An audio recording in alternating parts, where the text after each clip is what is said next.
Hi disciples, this is Jetsu, and for those who are new coming to my channel, welcome, welcome, welcome. And for those that are coming back, thank you for coming back to my channel. Today on my channel, I want to talk about the children of Israel and their captivity to Babylon and Ezra. So today we're going to focus just a little on Ezra. So if you all remember, the children of Israel, they were taken into captivity by Nebuchadnezzar to Babylon. And so while they were in captivity, for a very long time, and a very long time, like over 70 years, maybe 70 years or more years. So that's a very long time they were in captivity. So while in captivity, of course, they were reminiscing in Jerusalem, Judah, or the good time they normally have in there, but they weren't listening to God, just like us today. So, they were on the bank of the river in Babylon, reminiscing, Miss Jerusalem, and whatever else they were doing. But one thing we have to remember, that when they took all those Israelites to Babylon, in Babylon, they speak Aramaic in Babylon. And so the children of Judah, they speak Hebrew. So remember, there was thousands of children of Israelite went to Babylon, which means there was thousands of young children went to Babylon.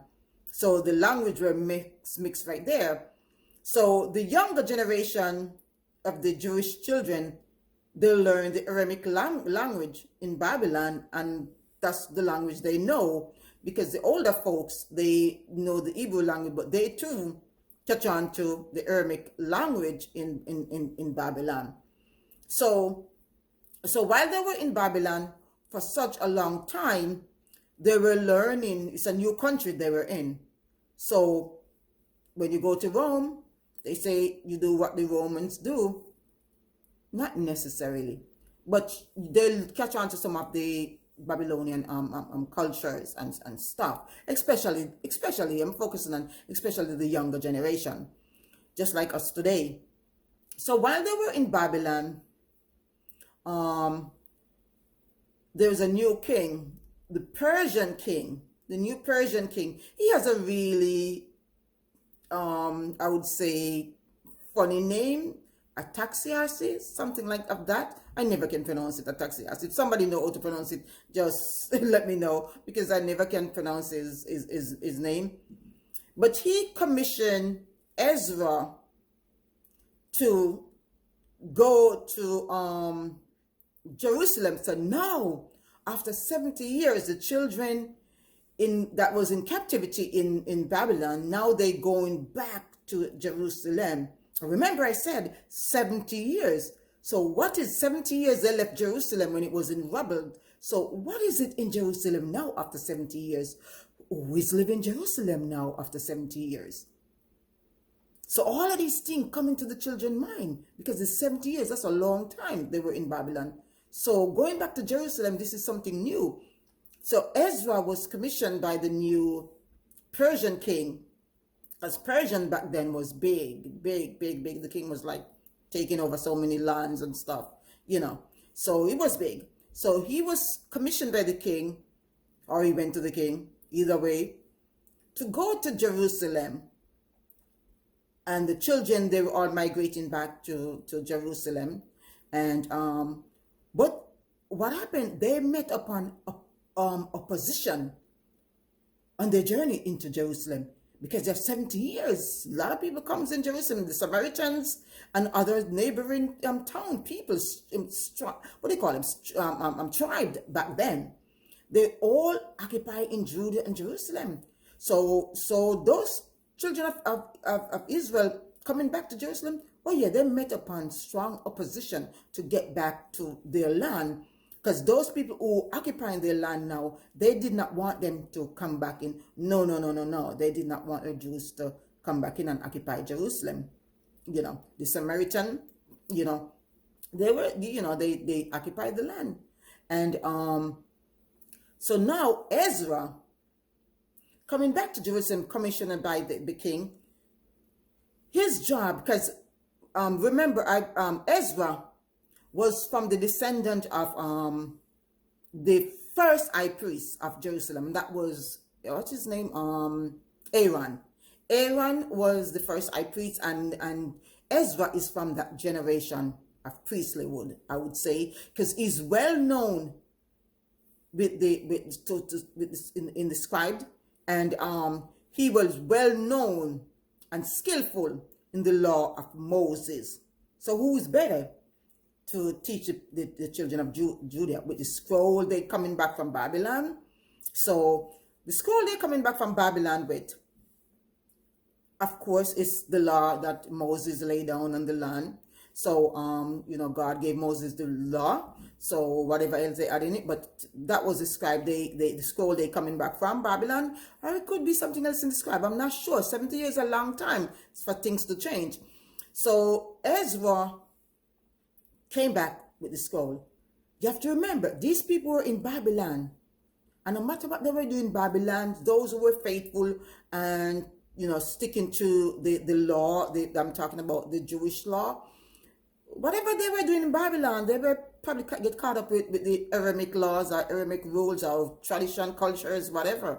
But they were, so now they're back in Jerusalem.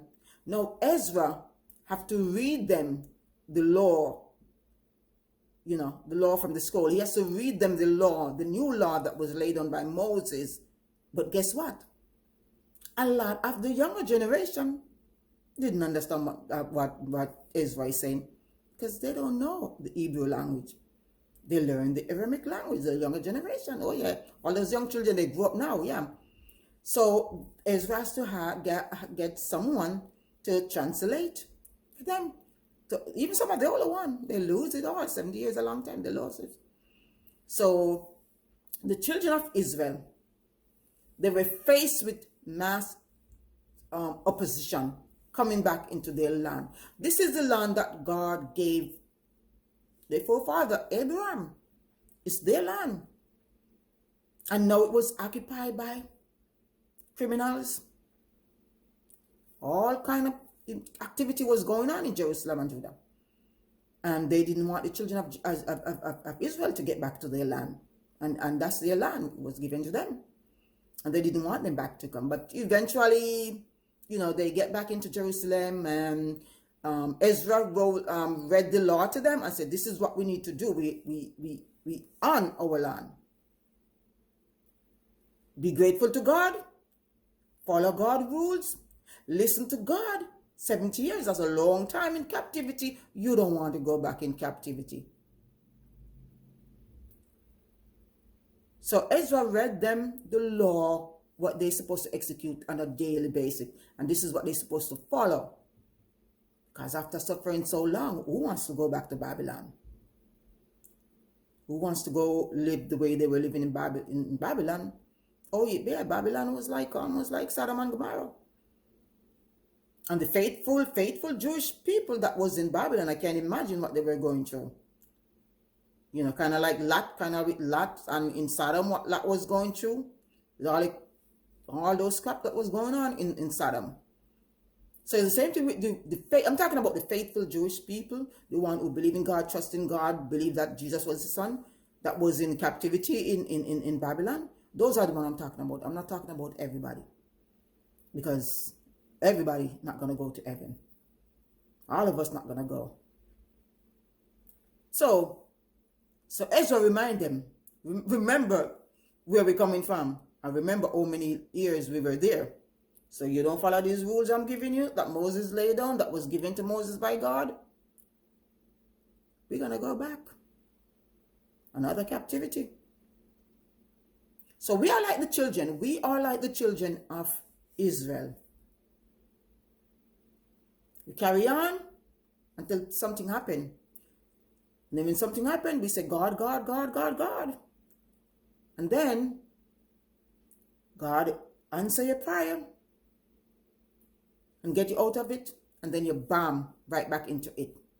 You have to remember, those children in Babylon, they were on the banks of the river in Babylon, crying, sitting down by those reed grass in Babylon, crying. Reed grass or grass, almost looking like bamboo, but a very smaller texture type grass. It's not like the regular grass that we know, but they grow tall, like you'd say the bamboo, but bamboo is like a bigger grass to it. Maybe it's running the same family line. Those are the reed grass. So they were in the banks of Babylon, by the river, crying by the rivers of Babylon. When I remember Jerusalem, oh yeah, I wept.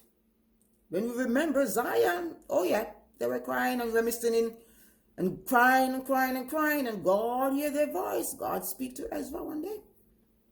Get my people out of Babylon, out of the hands of the lion, and take them back to Judah. Take them back to the owner that I gave their forefather Abraham, that belongs to them. Get those Samaritans out and all of those other people out of Jerusalem. When God gives you something, no matter what, nobody can take it away from you. They can't take it. They can try, they can try, they can't try. They can't take it away. It's yours. God give it to you. When God gives you salvation, nobody can take it away from you. It's yours to keep. As long as you trust in God, you're going to keep it. You don't trust in God, you don't have salvation. So my fellow disciples, I just want to say, let us not go back to captivity when God takes us out of captivity. Let us focus on our journey and not looking back. Because I know it's hard. I'm one of you. So let us focus so we don't go back into captivity. Everything around us trying to drag us into captivity. We don't want to be on the banks of the river singing and reminiscing. We don't want to miss out on anything because Jesus is at our doorstep soon and very soon. So until then, my disciples, I just want to say, let us ask God for strength and let us try to stay positive. So until then, God first, man second. God first, man second. So if you like what you heard, please subscribe to my channel and hit the like button and notification bell so whenever I upload something new, you're the first to hear. So thank you and God bless you.